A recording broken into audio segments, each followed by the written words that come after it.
Welcome to our August 2023 meetup of Ukulele Instructors International. This is the beginning of, well, the end of 3 years of doing this.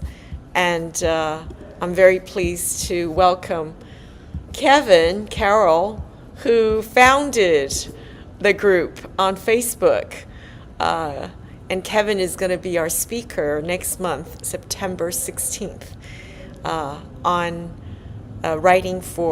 arranging music, ukulele music for groups. Yeah. And I presume in a group it will be at different levels. And today's talk is a very nice prelude to that, because today's talk is by Tony Mizen in the UK on from transcribing ukulele music for ukulele all the way to composing for the ukulele. Just want to also welcome the others that are here today. We have Hardy in Germany, Kevin in Texas, Choan in Spain, Barcelona, Spain, Bruce in Italy, in Venice, Italy. I know Kelly in Malaysia can't make it because it's her birthday today, her big birthday. Now, Tony himself told me a long time ago that he wasn't able to make it, but he's going to pre-record this. So he's done that. So what I'm going to do now is to share screen and just simply share the video that he's pre-recorded, and we'll just watch it. And then afterwards we could discuss some of the topics, and we can also ask him questions and he can answer later in my recap. So here we go. I have never met Tony in person, but I have used his music, and he's also come out with, in my teaching, and he's also come out with a new, a new book, and Choan is publishing it for him. Yeah, it's coming out in September, so I'll ask Choan to talk about it later. So here we go. This is here.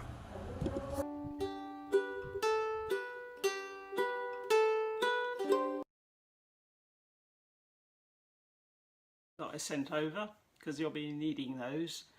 I've made an effort to put them on the screen so it'll look all clever and sophisticated to be able to show you it on screen, but I'm afraid that technology is really beyond me. So we're about to just looking at sheets in front of you. I hope that's all right. So composition, transposition and composition, very interesting subject. Okay, I am going to find the music and put it in chat and send to everybody what he's referring to.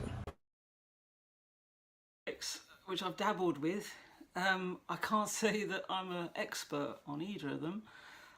In fact, I can definitely say I'm not an expert on either of them. But I know a bit, and probably enough to help you avoid all the difficulties and mistakes that I try to overcome through trial and error. Okay, so hopefully I'll be able to help you on this. Assuming that you haven't done it before, which I'm assuming. Now, before you start anything, as I mentioned, I'm a terrible technophobe and pretty useless with technology.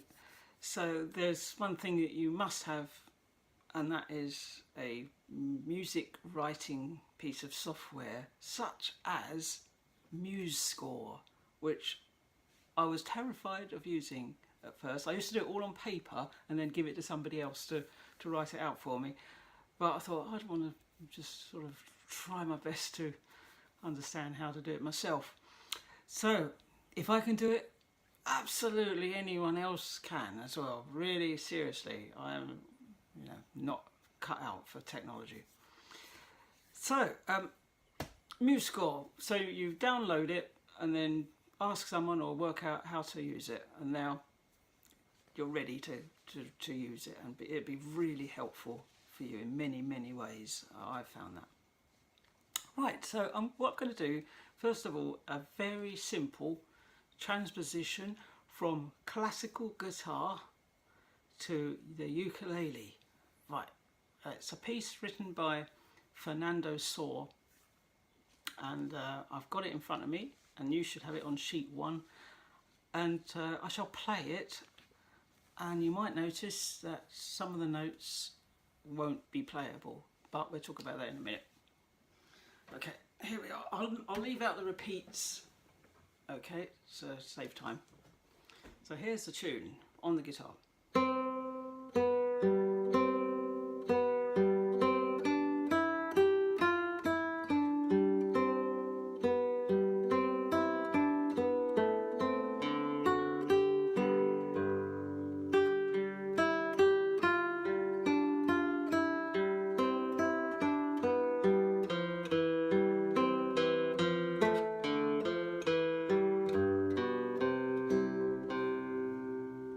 Okay, got a nice little tune, and I can just hear that on a ukulele, which hopefully I really will be able to play it in a minute.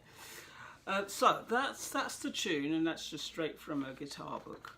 So when you go onto MuseScore, you'll have to create a ukulele new piece, a template, which you should be able to do quite easily. Just go onto instruments and select your ukulele.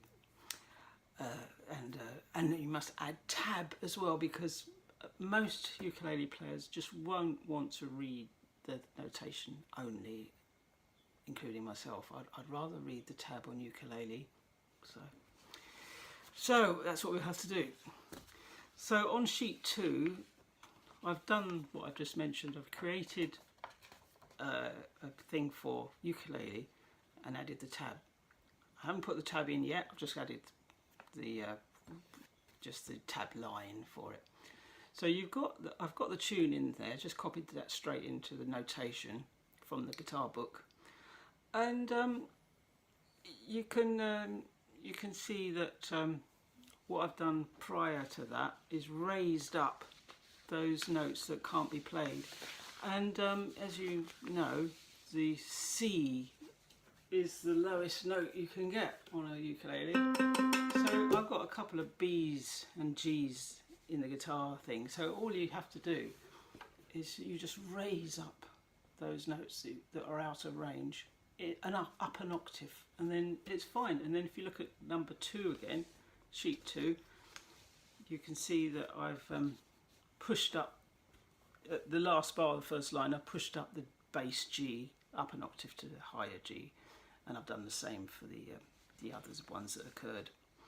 So now really you can play this on a ukulele, but we haven't sorted out the tab.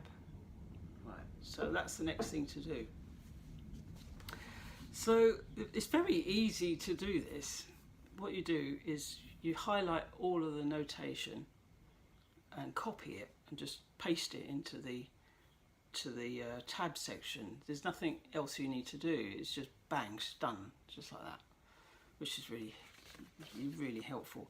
But the downside is that it's not going to be very easy to play the way the machine does it, because it's not a person.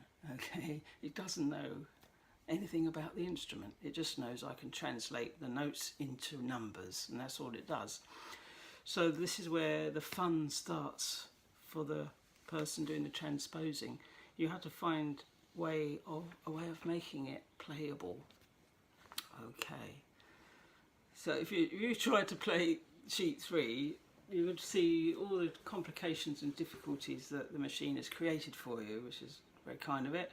So I'll give it a little go, but it will be awful. Right, now here we go.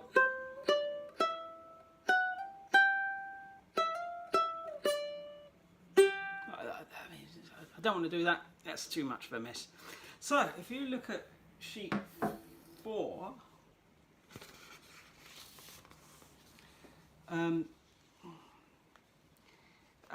sheet 4 also shows you some difficulties as well, which I'll come on to. But sheet 4, see, if you look at the bar 3 in this on sheet 4, right, what I've done, I've just tried to bunch all the notes together instead of going up like this. I'm trying to find a way to just keep everything quite close by. So what I've done is I've changed this C to a C on the second string. Okay, and I'm trying to change this one, which is a D, to a D on the second string as well. And I've kept the 7 and the 8 on the first string, so we've got this. Back to, and take an open G. So bar 3 and 4, you can see the changes I've made. I've got an 8 and a 10 instead of a 3 and a 5 on the first string, and then the next bar I've got a 10, and I've also changed the G to an open full string. So now this is really easy to play. See, everything's perfectly local, so I can do this now. Open G.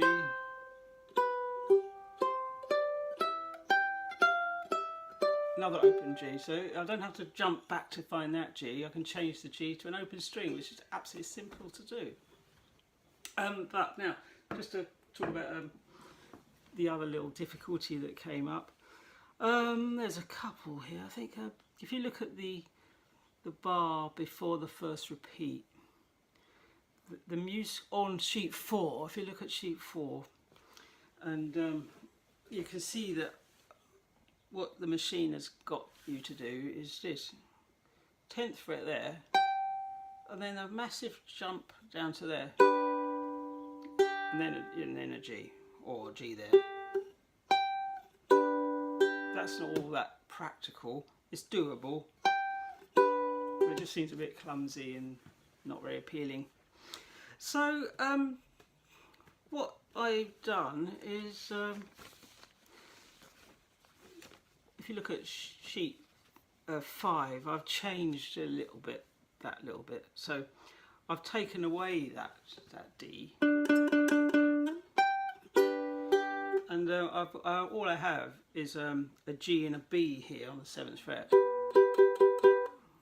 which I have there. So all I've done is eliminated that low D and just sacrificed it for the ease of playing. So now I've got this instead of. So to me, it sounds okay, sounds fine. Right, so now I can play this whole thing. So here we go. Here we go.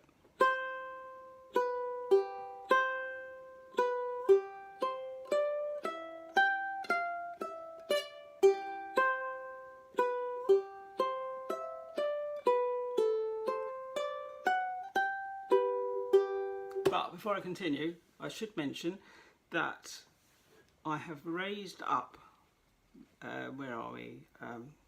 Yeah, on bar 7, you should see that on bar 7, I've raised a D up an octave. There. Oh. So that is really nicely together. So now you should have the equivalent one on, where are we, bar 7, yeah, originally it was like this.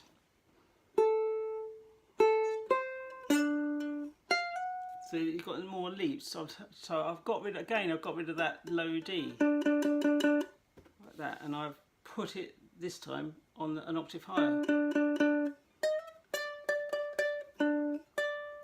So there's no more leaps, I've just got this. And then there's the other. So those two bars, 7 and 8, I've changed just by losing the low D. To me, that sounds fine. Right, let's try that again then.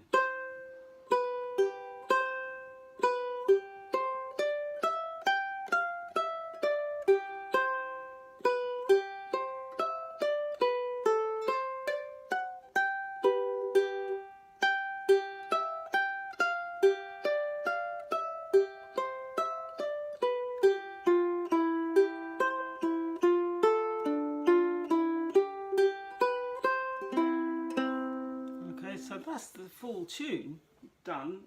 It's now a ukulele piece with a few changes, and it was pretty easy.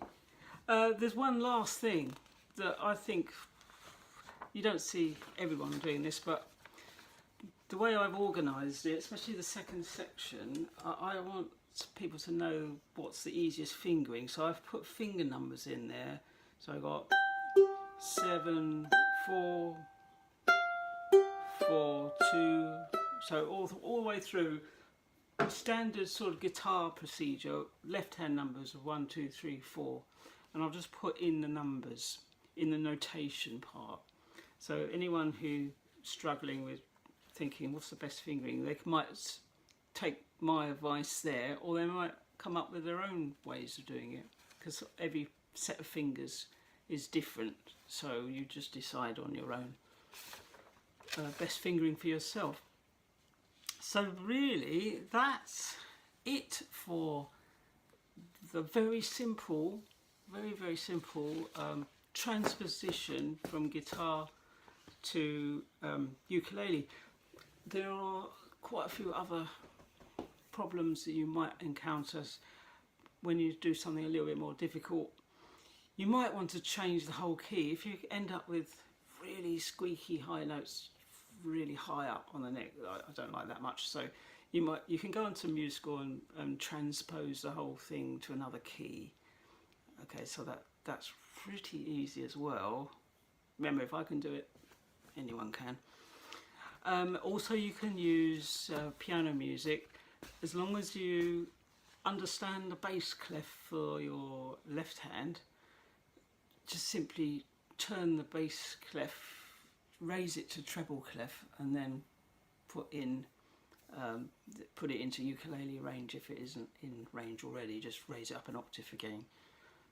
Okay, so there's all sorts of things you can do. I've done a few really complex things, but I think essentially it's pretty much similar sort of procedure.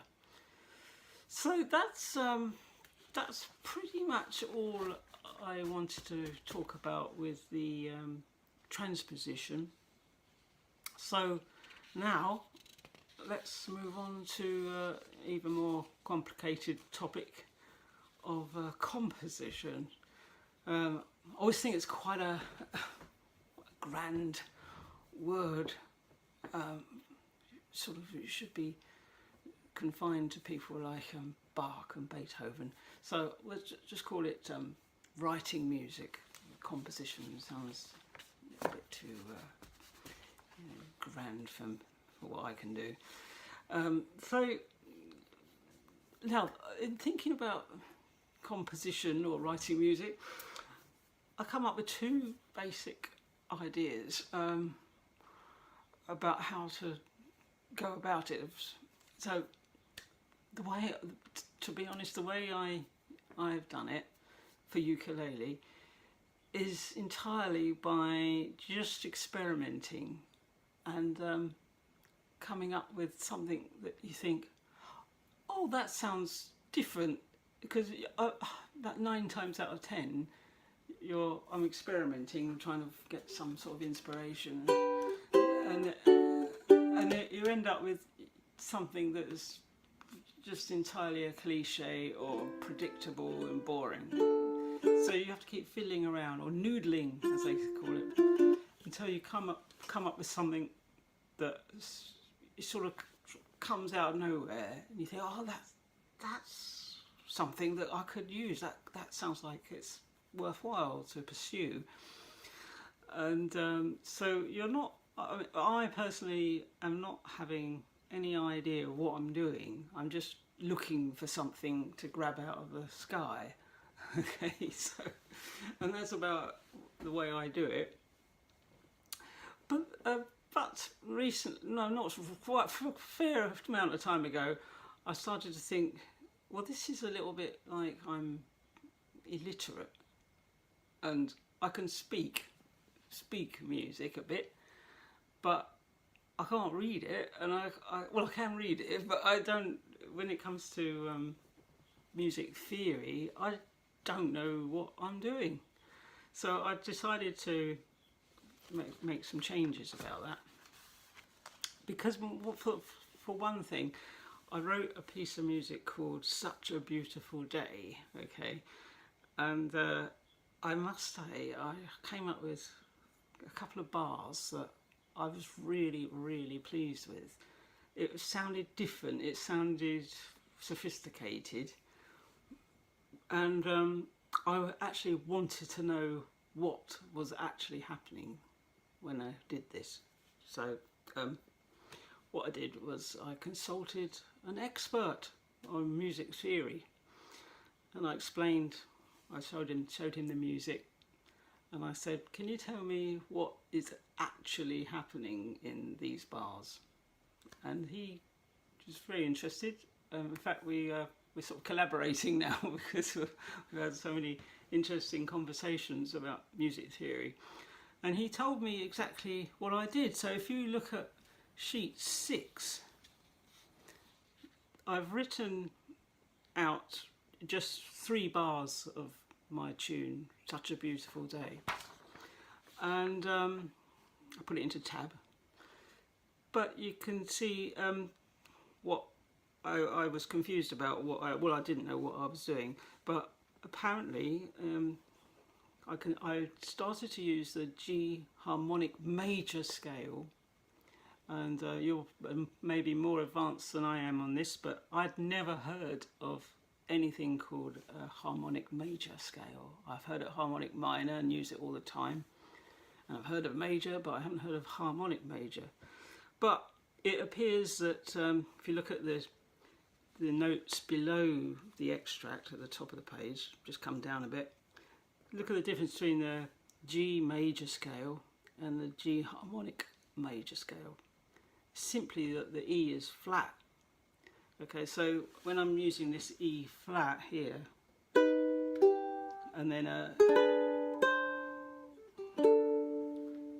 I'm just using the harmonic major scale for one beat, and then the second beat I've changed to the C Hungarian minor scale, which is basically a C harmonic minor scale with a raised 4th note, so in this case F sharp. So I've put the scales down below if you'd like to experiment with those. So here, I mean, compare the two to the harmonic major to the basic C major, a G major scale. You get this. Here's a G major. Everyone knows that. We come back. So here's the harmonic major. I'm going to stop this because I need to go to my email to be able to give you access to the PDFs. And if I do that, you won't be able to also watch Tony. So what I'm going to do now is to share this as well as share his videos so that you'll be able to see both the PDF as well as the video. I'm going to do that right now.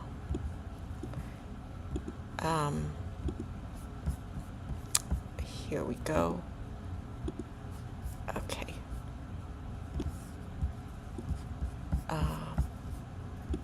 This is quite a feat to be able to do this. Share desktop. Okay. Here we go. Just going to close this and play this. So one tiny difference there. And then with the C harmonic minor scale that everybody knows probably, the only difference when you're playing C Hungarian minor is to sharpen the F, and you get this.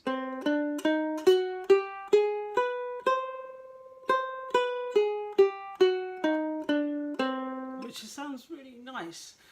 And what I'm going to do, I'm going to put on a video now of that piece, and you might want to listen out for that moment that goes like this.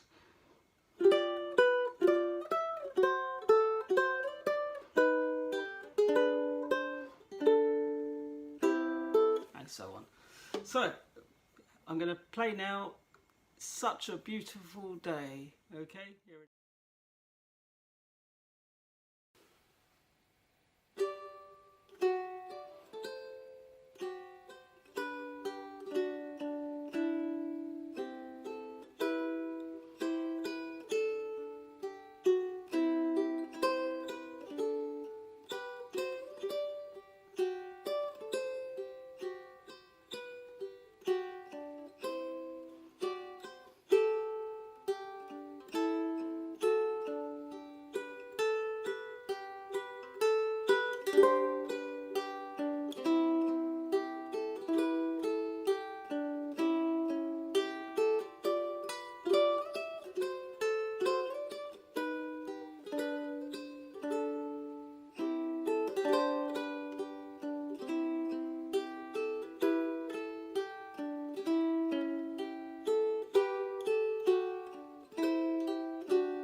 Right, well, I hope you like the piece, and I just wanted to maybe mention a little bit more about the expert music tutor that I've been mixing with. I just wanted to show you his book that he's written. This is the book. It's brand new. The modal method of music, and this is by Robert Bedwell.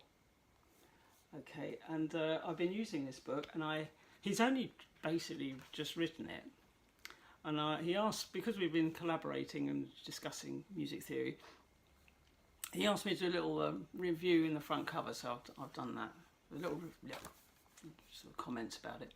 But it's really an amazing book, this is, because it takes you through all the reasons. And you might talk about, for example, G harmonic major. It tells you where it comes from. All these scales, with their tiny differences, always come from a certain area, a certain scale, which is like a mode of another scale. That's basically what it is. And this is a sort of thing that Bach did. And this Robert Bedwell has studied Bach's music for over 30 years. And this book is 30 years worth of research. And my lessons with him and our collaborations together, we're working on a guitar and a ukulele book as well now. It's just been a remarkable education, because now it feels like I'm beginning to not just trying to pluck things out of the air, but I've got a new set of tools and knowledge to be able to be more creative. So it doesn't seem to me that it's either you do it by instinct and just by what sounds nice. It's also that the more you know, the more you can play instinctively. So that the two are kind of inseparable, really. There was another thing that you might have heard in my tune there, Such a Beautiful Day, was a slight discords that I put in there. So like this.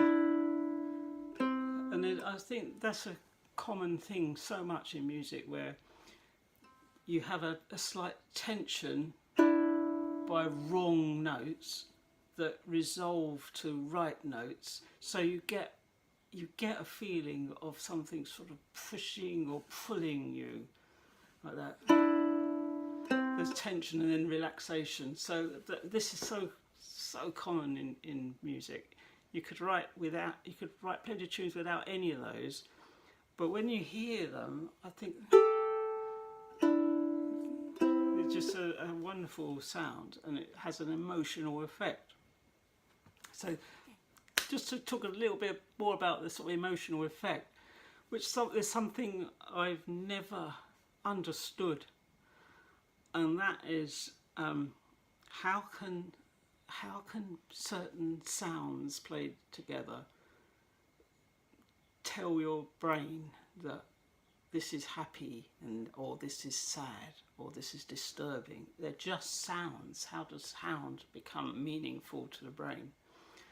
And I didn't think I'd ever have an answer to this, okay, but I got an answer. And this is when I stumbled across a lecture by the composer Leonard Bernstein. This is many years ago, and I put it on videotape. That's how long ago it was. He was talking about the fact that when you hear a minor chord, your brain registers a slight discord. It's why the eardrum vibrates. It's hearing a slight discord. We're so used to it. I don't hear a discord in a minor chord. I'm sure you don't. I just hear something that isn't full of joy, melancholy. But your brain interprets the discord that you hear as melancholy, so it sort of layers on top of the sound a meaning. This sound, like when you hear someone shouting or crying, you understand the emotion of the sound. I think it's the same with this. You're registering a discord, but when you hear a major chord, it's entirely concord. There is no discord at all in a major chord. So what you're hearing, your brain says, this is perfectly happy, this is fine, this is pure and lovely. So it's interesting. So these are slightly discord, these notes I put in my tune, but they're not very pronounced discords. Okay, so you can come up with some really grating, horrible sounds by writing some real nasty discords, and it's what's happening. Again, to get back to Leonard Bernstein's video that I've got, he was I don't think he specifically mentions this, but I can make the leap that you've got two notes that are completely incompatible, and they vibrate at different frequencies. So on your eardrum, one note is vibrating at one frequency, and the other one's vibrating at a different frequency. So there's a sort of a feedback of that this sounds wrong to the brain. This sounds completely wrong, not slightly wrong, which resolves, but completely wrong, out of context. So your brain will say, put on the meaning on top of that sound as various things like anger, like horror, absolute horror, fear, because it's so wrong to the brain, the sound. So I just find that so fascinating. Okay, and so what I really would like to do now is play you another piece of mine from my book called Arthropoda, which I wrote basically about various creepy crawlies. There's fleas, spiders, ants, there's wasps. Wasps has been played quite a few times by the brilliant ukulele player Giovanni Albini, and he even played it on the Juilliard School of Music in New York and talked about it. So you can only imagine how delighted I was to learn about that.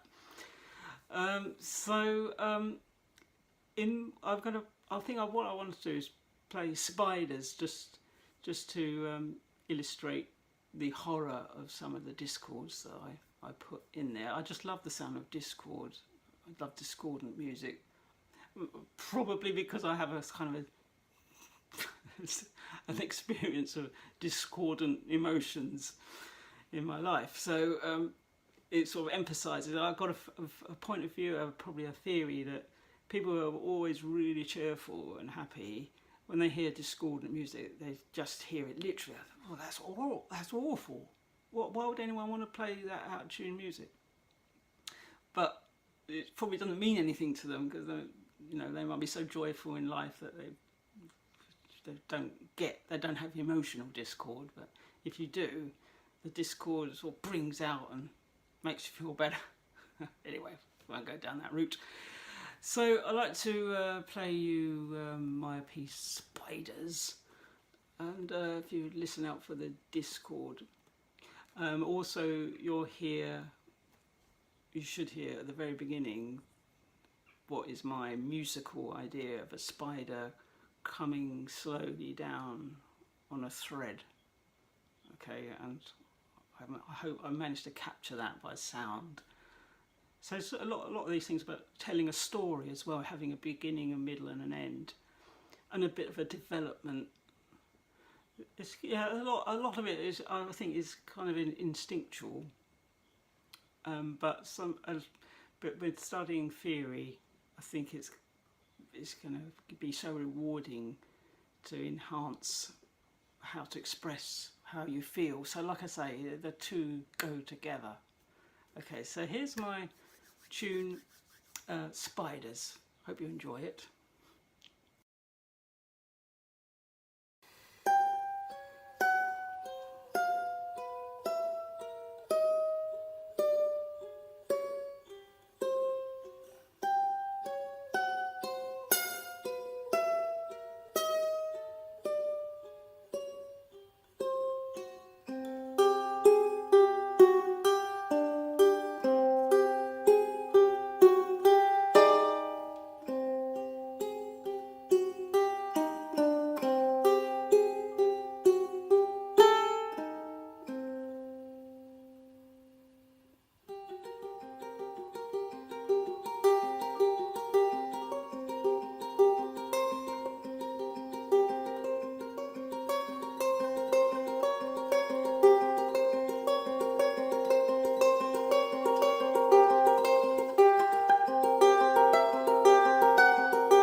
Right, anyway, hope there's no arachnophobes among you.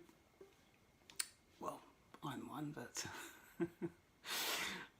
yes, sometimes writing and trying to express your horrors, help you overcome them.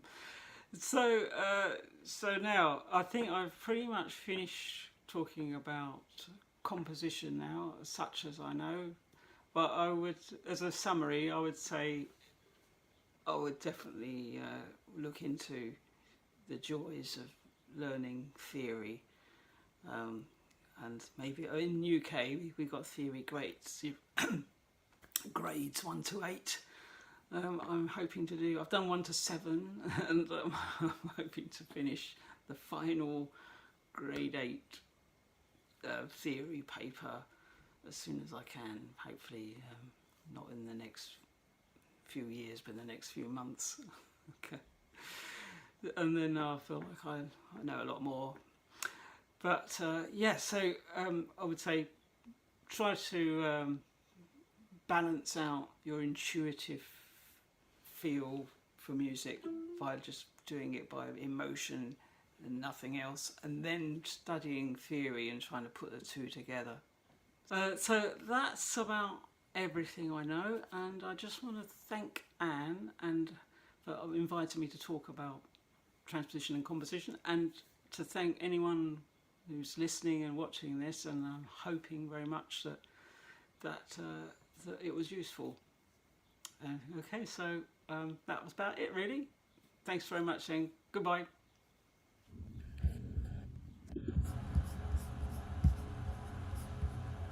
All right, thank you. I'll put the link to this video in the show more part of our YouTube live stream, together with links to all the 6 PDFs that he referred to. I have to apologize. I completely forgot that I was supposed to send out the PDFs so you would have it available. And then in my rush to find that email, I accidentally deleted that particular email. So I had to ask, I had to email Tony. I hope he was still up to forward me all those the email with all the PDFs again. All right, let's have a quick discussion about this. So Choan, thank you so much for sending out his A Beautiful Day so that we could at least see that. Could I share that, or part of it, or anything like that? Extract Such a Beautiful Day for people who want to watch this video to see it.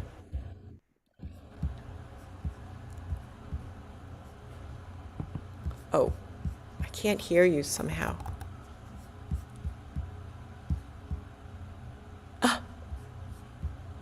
Oh, I think you're muted.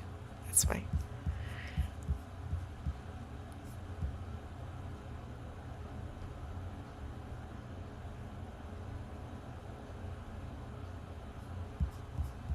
Yeah, Choan is the publisher. Yeah, you're the owner of the Ukulele Bookshop, bookstore. So that was what Tony performed for us today. Okay. Right. And he also performed wasps. Right. So these are all available. Maybe, Joe, maybe you could put in details of how we can buy the books that Tony has put out, and that'll be useful. Maybe give us a big fat discount, and also when it's going to be released, so I could include that in the YouTube live stream. All right. Okay, let's have a discussion. Just welcome. Let's see. I know everybody here except for Dawn. Dawn, where are you zooming in from? Did you manage to catch most of the video of Tony just now? I emailed everybody the 6 PDFs. I'm in Laguna Woods, California, and this is my first time, and it was sort of over my head, but I was paying attention. Great. All right. Thank you. And how do you teach the ukulele? Who do you teach it to? Mostly senior citizens, since I am one, and I can relate to the music that we all know at this age group. And I start by, my hook is I will teach you 10 songs in 10 minutes. And I do that by, using 2-chord songs, but some great old songs like Tom Dooley and, oh my God, sorry. He's got the whole world in his hands. Jambalaya is a 2-chord song. Singing in the Rain, Row, Row, Row Your Boat. Those kind of songs I teach so that people can walk out after the first hour knowing how to play if they want to. Wow. Yes, immediate gratification. Get them Immediate hooked, gratification. Yeah. come Yeah. back. Yeah. Yeah. Yeah. So I'm in, I don't know if you want me to keep talking or not, but I'm in Southern California near Huntington Beach, if you're familiar with that area. Yes. And on Thursday of this month, the month of August, ukulele groups meet at the Huntington Beach Pier at about 4:30 in the afternoon. And sometimes there's 300 of us that meet, and play, and people dance and sing, and, we have a great time. So there's 2 weeks left. And it's a free event. You just got to go to the Huntington Beach Pier with your ukulele. Wow. Maybe you could put that in the chat so I could copy and paste that when, once this video recording is over, so I could put it in the YouTube chat. So Yeah, other I people would be will know. glad to do that, except I don't know how to do that. I'm an old guy. I'm lucky when I can turn on my computer, let alone what to do. Okay, I'll just type here. So Dawn, you said that it's every Thursday Yeah, there are 2 more Thursdays this at month. the Huntington Beach, California Pier. Huntington Beach. Till the end of August. Yeah, sure. Okay, what time to what time? Well, about 5 o'clock until sunset, which is around 7 o'clock. So, and all you got to do is bring a ukulele, and it's a Coliseum type seating area, so you don't have to bring a chair. You can there's a way that you can sit, but it's on the beach, so it gets cold, and so bring a jacket and all that stuff. But it's great fun. That's my point. Okay, I'll put that in the chat. So that's great. All right. And not exaggerating. When he says 300 people, I have a friend in Huntington Beach. It so happens. And she confirmed exactly the same thing, that there are about 300 people that come out. That's amazing. Yeah, it's incredible. It's a good fun. So there's 2 more weeks to go. Great. So Yeah. so it seems like there's, I wrote a blog post about how ukulele, there are 2 camps. One is where you learn to sing songs and accompany yourself from very few chords to more chords. And the other extreme is the instrumental one, where you don't sing at all. And this is the Tony Mizen, Choan Galvez, and could I also include Kevin Carroll in that other extreme, right?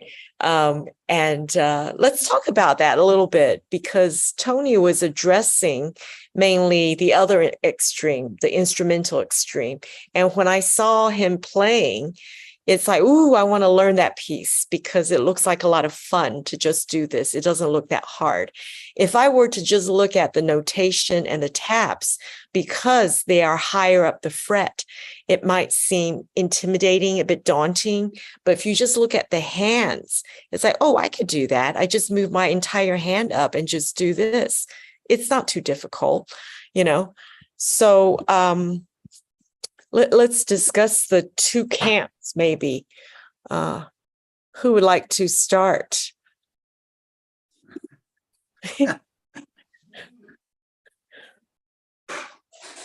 I don't know whether it's possible to cross from one camp to another, from Don Price's camp. Do you have some seniors that maybe they don't like to sing, they don't sing, but they become very good at playing the ukulele, and maybe they would be interested in developing that? I think because our meetings are so much fun, we have people that don't sing because they don't think they have a good voice, but they're just strumming along with the rest of us. So I'm certainly in that camp. I have a lot of Hawaiian friends that are incredible pickers, just incredible. I have a friend that plays concert type of music on ukulele. Just amazing classical stuff. But that's not me. I'm a plucker and a singer, and a picker once in a while, but not much. That's kind of where I fit in. All right. Well, let me ask Kevin. Kevin, you've been teaching for a long time. I think so. And Feels like it, yeah. do you see any sort of evolution? People start in one camp. I know there's a lot of classical guitarists that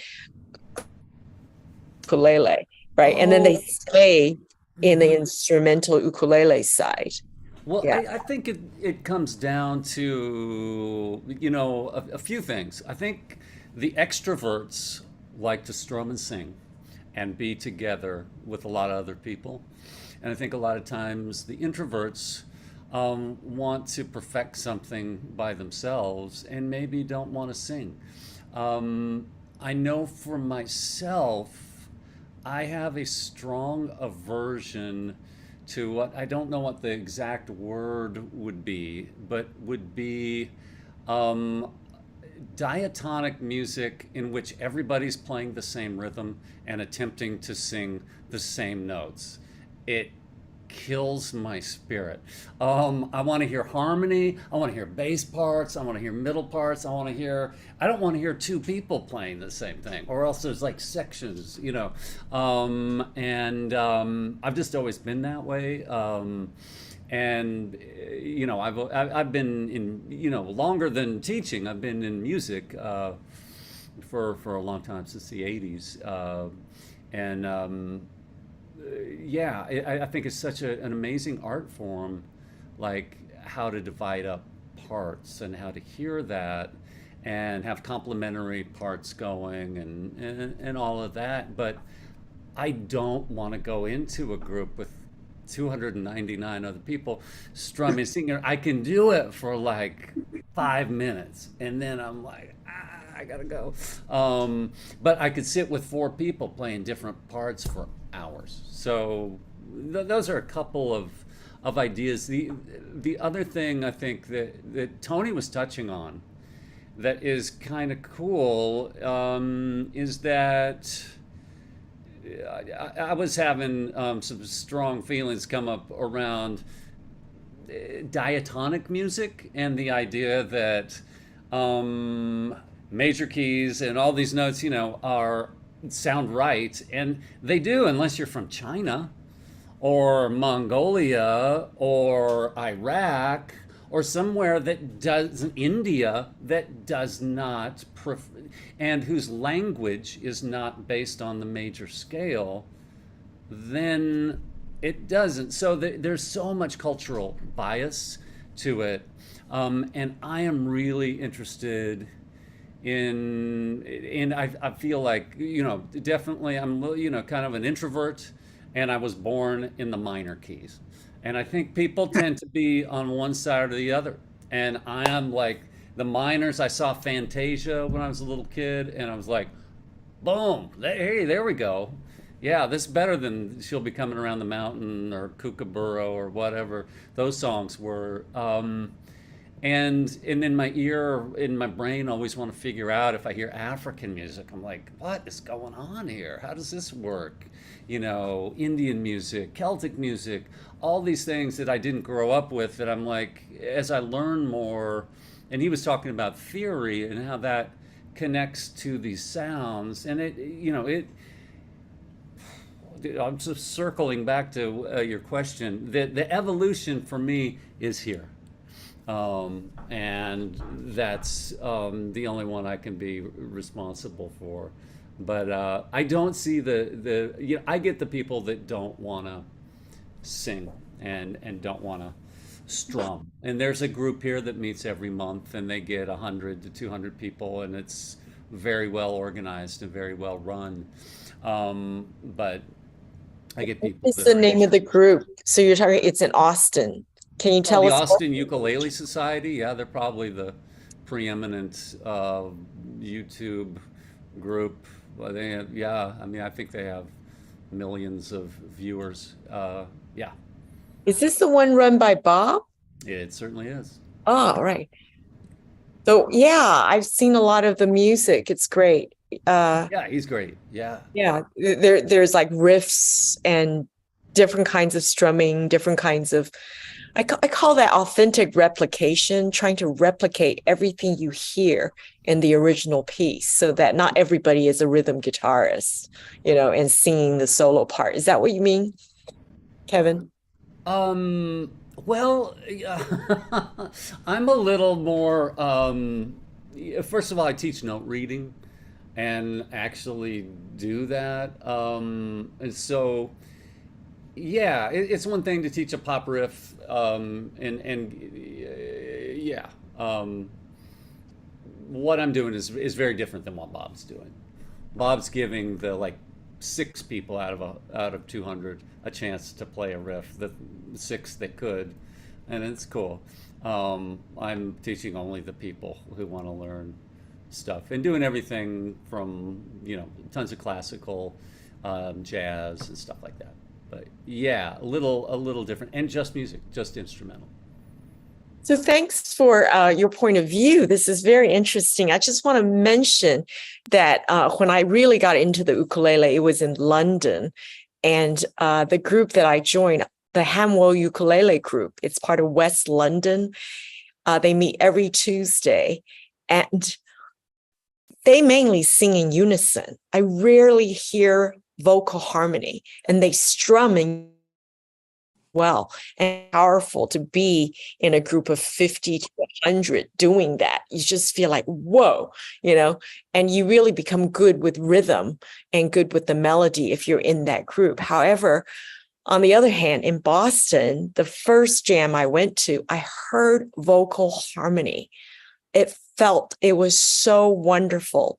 And I love to be able to harmonize if it's not in my key, And then what you also find is that the virtuosos, against this background, this sound wall of everybody strumming steadily, they could do their improvisations and fun, So because they feel like they've got a backup and they could do whatever they want. So, all right, let's hear from others about this moving for this way.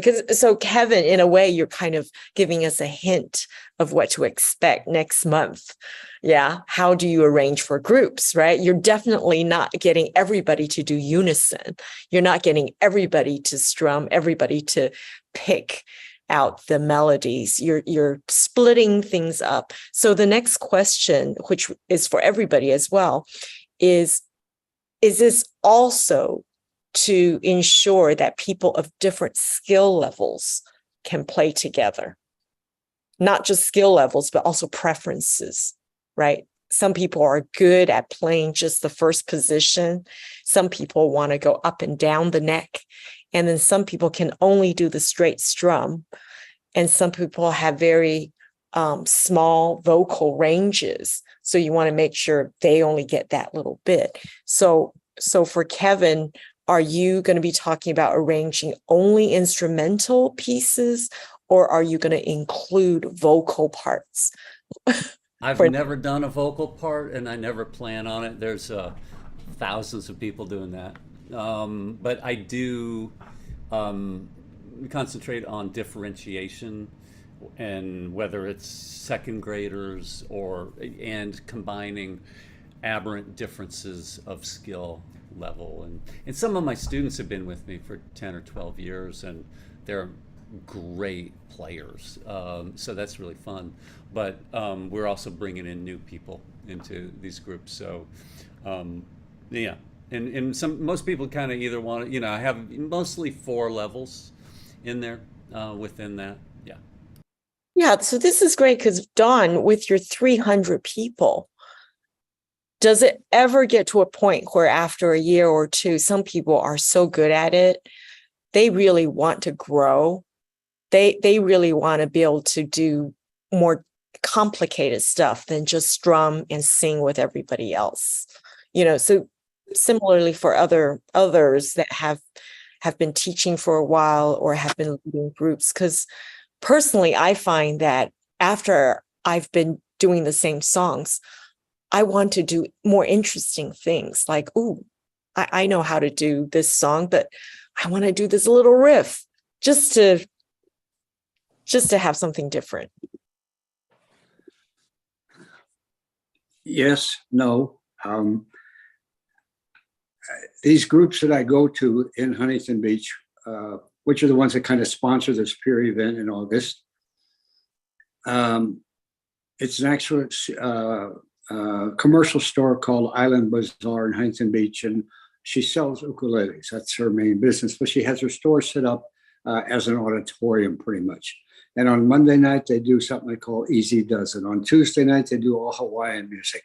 On Wednesday night, she teaches. On Thursday night, it's what they call a jam. Friday nights may be open mic, or it may be gospel music. So and some people go to all of these things, you know. So for me, I love the Hawaiian music. I love the Hawaiian harmonies.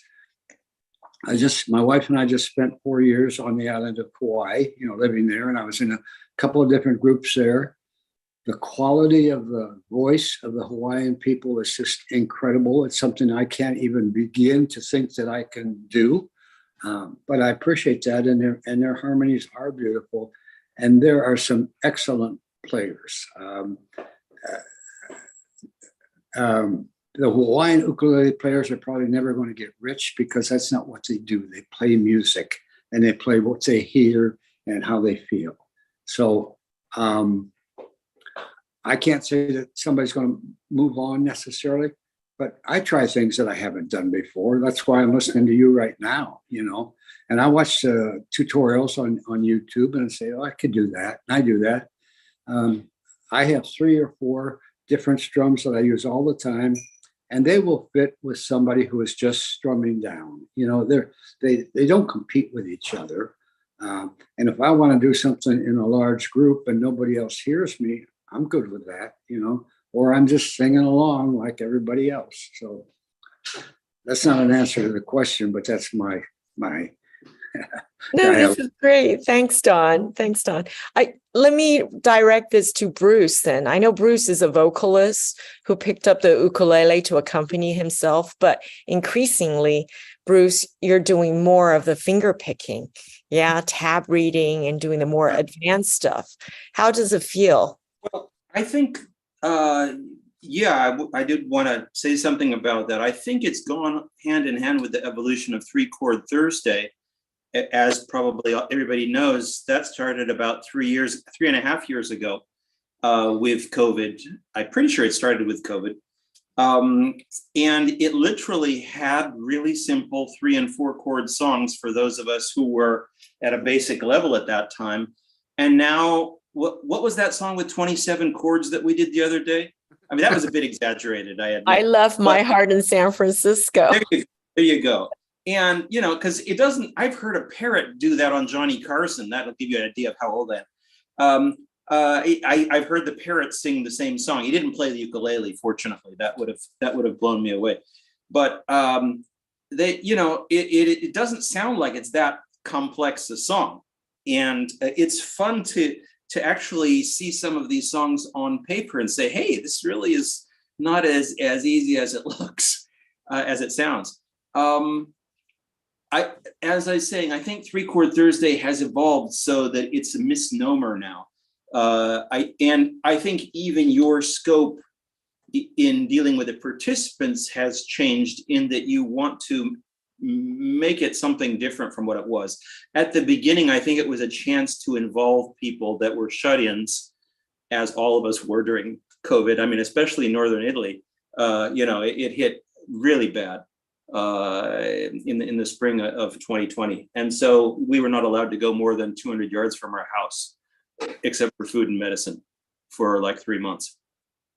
And so you couldn't see friends or family. I think it was a good chance for a kind of community to get together at that time from a human point of view, as well as a musical point of view. Now I think the whole reason for getting together is different. In fact, the participation has gone down in number, which is understandable also because most of us have a full schedule compared to before. Of course, time does have a tendency to fill itself. But getting back to your question, Anne, I think and also to what Kevin was saying, it's great to have the chance to have everyone having a role, doing something different. And sometimes that might even mean changing instruments. I mean, I was at a jam session. One reason that I was late coming to this meeting tonight, it's about midnight here. There was this trumpet player who was trying to explain music theory to a large group of basically non-musicians. First explaining in like half an hour's time, because he wanted us to actually jam together, pentatonic, major and minor scales, and a few other things, rhythm, etc. And then, he expected these, so I could already see, and then he did have us be, vocalize and that sort of thing. I could see in this situation, okay, I'm going to become a percussionist. I don't play percussion, but I think, okay, that'll be more fun than being a vocalist and having to hear things that I don't really want to be hearing that close to me. Like some of those dissonant harmonies that we were talking about before. Although I don't know if Choan's listening, I love spiders. I love that. I mean, yes, it was dissonant, but it gave me a distinct feeling, kind of creepy, spidery feeling. It was fantastic. So I love Bulgarian voices, for example. I mean, the Mystère des Voix Bulgares. It's that kind of music for me is amazing, especially when it's done at a very high level like that. An amazing rendition of the piece as well. So I think, Kevin said he was born minor. I think I was born Phrygian, to tell you the truth. Every time you have that Lydian point in the film, well, something overly good's going to happen, like some baby's going to be saved, or, miraculously get over an incurable disease, or, something that's not supposed to happen in real life. Anyway, I'll shut up in a minute. But there was one last thing I wanted to say.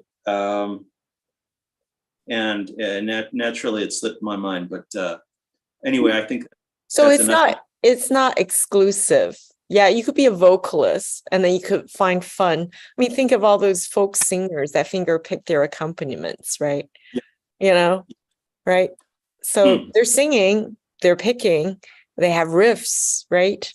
It's not exclusive. So I don't know if we could generalize, but suddenly one of the reasons why we started voiceover Ook was because one gentleman in Boston, he's been playing the ukulele for a long time. And he came up to me and said, "Can you do a class about the voice?" I said, "Why?" He goes, "Because I don't sing." I said, "You don't? But you've been jamming all this time." Because, "Yeah, but I don't sing. I just jam. I just play along with everybody. It's great to hear everybody else sing, but I will never participate." Right. So I thought this is very interesting because in the in-person world, you can't tell who can sing, who can't, because it's just one big sound, right? But certainly in Zoom, that's when we find out, oh my gosh, you can't sing, you can't hold a tune, you don't even know, right, all the basics. Well, if they're not soloing, if they're not presenting a song themselves, they can get by without being able to sing a note. Yeah. They can just sit in the background and strum along. That's fine if that's what they feel comfortable with. And I don't see any real reason to push them. On the other hand, I'm happy that we've been offering voiceover ukulele for the last couple of years. That's been... Yeah. I want to get us back to, and maybe this is where I could get Choan and Hardy's input, because the topic today is on, and I think we have 15 minutes left, on transcribing to composition. So basically, since there's so little written for the ukulele, we have to transcribe music that's written for another instrument so that we could play it on the ukulele. And ultimately, sometimes instead of a straight transcription, transcription is like translation equivalent, when we talk about languages. Instead of a straight transcription, we might decide to change a few things. Like, for example, we might like to change it into a different key, which is transposition. And in addition to changing it in a different key, we might decide, well, you know what? I want to make it longer. So I'm going to modulate to a different key. And I don't particularly like happy birthday in 3/4 time. So I'm going to make it in 4/4 time, or maybe even 5/4 time, just to be different. And I'm going to add some accidentals in, some wrong notes, some grace notes. So what I've just done was, instead of transcribing the original, written for piano, for the ukulele, I've changed it to a different key. I transposed it so that I could sing it. I wanted to make it longer, so I modulated it, maybe with a pivot chord. So, just to make it longer. And I added embellishments. I changed the time signature. I might even change the accompaniment completely, because it's no longer a waltz. It's a bit jazzy. It's a bit weird. It's almost like take 5, right? 5/4 time. So suddenly, this is an arrangement. This is no longer a transcription, right?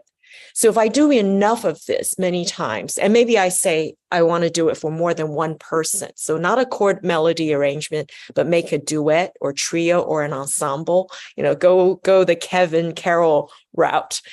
And then if I do enough of it, maybe one day I'll just say, you know what? I've got tunes in my head. I am ready to compose music for the ukulele, because I know what the ukulele is capable of. I know from feedback, what is fun to do on the ukulele, what is good to do, what sounds good. And I also know what's not good to do. So these are the kind of questions I want to ask, Hardy, Kevin, and Choan, because you've been composing for the ukulele. You've been transcribing, arranging, and doing all that. What is fun and good to do? Do you have a list of what not to do? This is not good to do on the ukulele.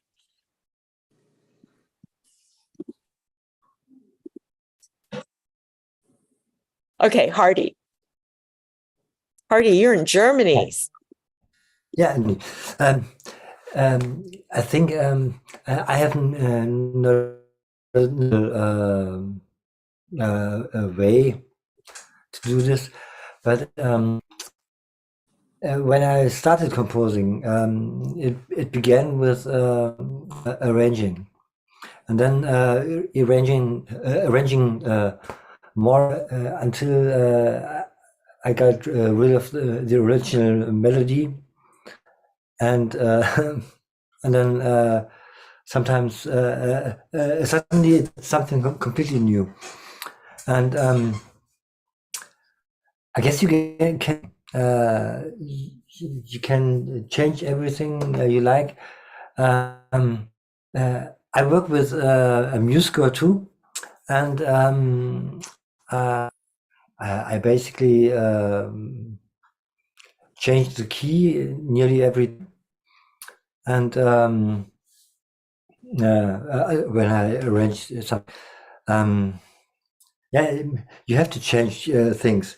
If you just try to transcribe the piano part note by note, it gets a little bit boring, because it's just what you're accustomed to hear. You know the notes that are coming, and it's just another instrument. So you modulate everything, and the trick with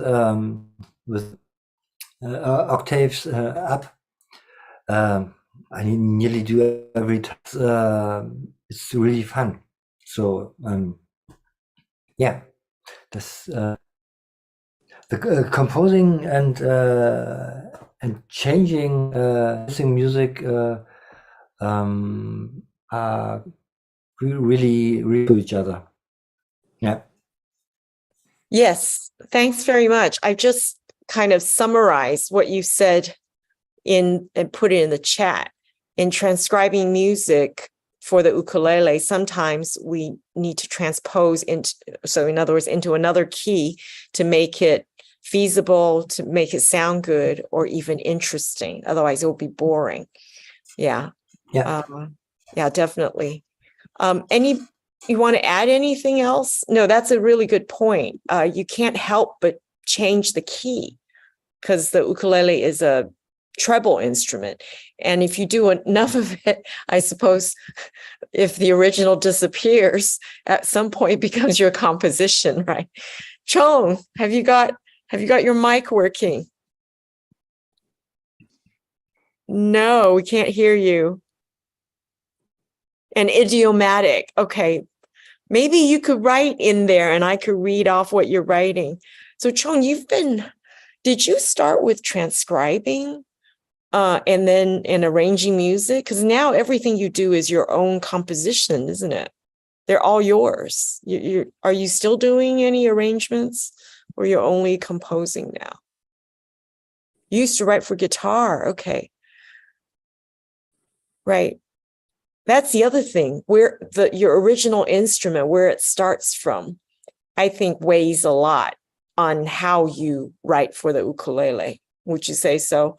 I mean, Kevin, everybody knows that you're a guitarist and you sort of went away from guitar to come to the ukulele world, right? Your famous story. But for me, I'm a pianist, so I think, in terms of, so I think as a ukulele player, I think, oh, I want to do this with my fingers. I don't want to just hold it and do nothing. So as a pianist, I want to move all my fingers. So I'm like that way on the ukulele as well. So here's what Choan said. He used to write for the guitar, and when he got to the ukulele, he started by arranging Celtic music for the ukulele. Well, Kevin, you have a whole book on Celtic music. So why is that unique, arranging Celtic music for the ukulele? Does it come naturally, or why is that? I'll jump in because Choan's mic isn't working really quick, and quickly say that Celtic music, in my limited estimation, is the tunings are based off of pipes, which are usually tuned somewhere between D and E flat. Now, if you're up in Canada or like here in the 1930s and tuned up a step, D is like home base, and these tunes are simple in the first position. But what I did was try to keep them true to their keys and put them in D, in their native keys, which is no fun to play. It's hard to play, but you could play if you went to an Irish session, let's say, and said, "Hey, here's a swallowtail jig in D minor." Nobody would play it with you because it's in E minor. Choan's laughing because he knows that. And it has been in E minor for 400 years.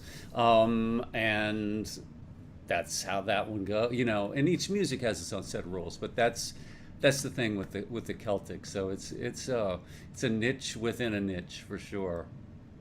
Wow. Thanks for that. I didn't know. And then Choan says, then when he got to jazz in Lyle Ritz style, so he basically started in Celtic, then went to jazz, and campanella playing and Celtic music worked really good together. And then he used to play rhythm guitar in Celtic sessions in the 90s. So that's the background. Okay.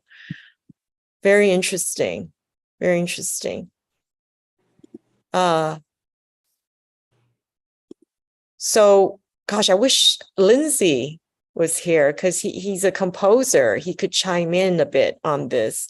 For me, I'm a classical musician, so I want to introduce the huge classical library to ukulele players, not just the famous ones like Fur Elise or the famous ones that everybody knows, but all the other beautiful stuff And then for me, it's a well-constrained equation, very heavily constrained, because the ukulele's range is so much smaller than that of the piano. So how do you make it feasible? And this is where I suppose ensemble music becomes a necessity, right? You need to have a bass ukulele. You need to have a guitar. You need to extend the range. Otherwise, it's not possible. Yeah. Great. So any comments on that? Kevin, you've been arranging classical music for ukulele. What are some of the constraints and hurdles you come across? Well, the main thing is, even doing low G, it's like the range of the notes of an orchestral piece, and to find what you can leave out and what you can't, and what octaves you can compress, and you can't. I really prefer to do my groups with a bassist, and so that kind of anchors everything, and then the chords on top can be inverted and everything. But God, every composer is completely different, I think, so it's not even like you could say, it's just like saying, oh, well, rock music, it's like, well, classical, I mean, what are we talking? Handel, Saint-Saëns, Chopin, whatever, there's different challenges for each, but I'm looking mostly at ensembles, or the string quartets translate pretty nicely a lot of times. Yeah, that's great. That's why I'm so interested in your talk, because some of the questions would be, to be authentic, true to the original music, you should really, transcribe it in the original key to retain all the inner voicings. If you were to transpose it then into another key, then the chords will be inverted and the voicings will change. And then it's not going to sound right, because you hear the melodic line, right, in the chord progression. Another question would be, well, is this feasibility? In order to make it playable on the ukulele, you have to transpose it. So the voicing will change. So it might sound different, therefore. And then also question of, well, what do you leave out? What do you keep and what do you leave out? Something, because we have the low G, that's the lowest we can ever go. If we happen to have a F sharp in the piece, what are you going to do below the G? You can't do it, right? So you need to change the music slightly. Otherwise, it's not going to work. Or transpose the whole thing. So, let's see, we have 2 minutes left. Hardy, do you want to? Oh, Hardy shared a compressed Debussy arrangement. Clair de Lune for ukulele in the chat. We are the lucky ones that get to see it. You'll have to let me know whether we could share that with, I know our videos get watched quite a bit by people who couldn't make it to our session. That's okay. That's okay? Okay. Yeah. Thank you very much. All right. I also know that, Kevin, you got a huge library of music, which is available on your website online that people can buy. Either it's all like a la carte, right? There's no volumes. It's all single different a la carte pieces, right? Yeah, correct. Yeah, but it's not as delicious as a lot of a la carte items at a restaurant. But yeah, you could get like the baritone part to a song, or you could get individual parts, or a teacher, could buy or a group leader could buy an entire thing. Yeah, and that's it. I'll put that in the chat. So what I'll do, education.com. Great. If you put that in the chat, and Hardy, if you got something, put in the chat. Choan already put some, but you could put more if you want. And what I'll do is I'll just copy and edit everything and put it in the YouTube description so people can click on show more beneath the YouTube live stream video and then get to you. Well, I think that's about it. Any last words from on today?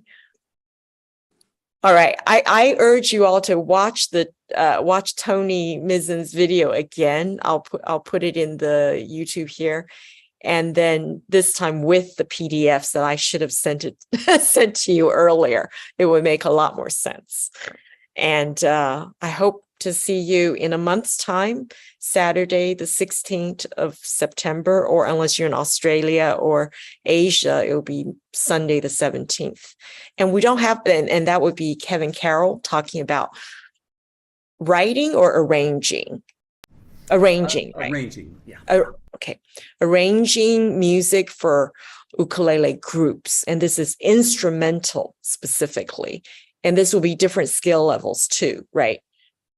Different skill levels, like a group with different skill levels. Specifically for teachers, yeah. For teachers. Yeah. Specifically for teachers. Yeah. So yeah.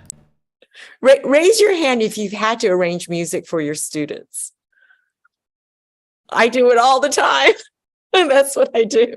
And I consider, teaching a way to get feedback and become a better arranger so that I could become a better composer. So I want to thank all my students if they're watching this. And all right. Thank you, Don in California, Kevin in Austin, Texas, Bruce in Venice, Hardy in Germany, and Choan in Spain. Thank you all for joining us. I'm going to stop the live stream and see you all in a month's time for Kevin Carroll's talk on arranging music for ukulele groups. Hey, Instrumental. Don, say hi to Victoria Vox if you see her Oh, at Huntington well, I Beach. love her. Yeah, I know. Me too.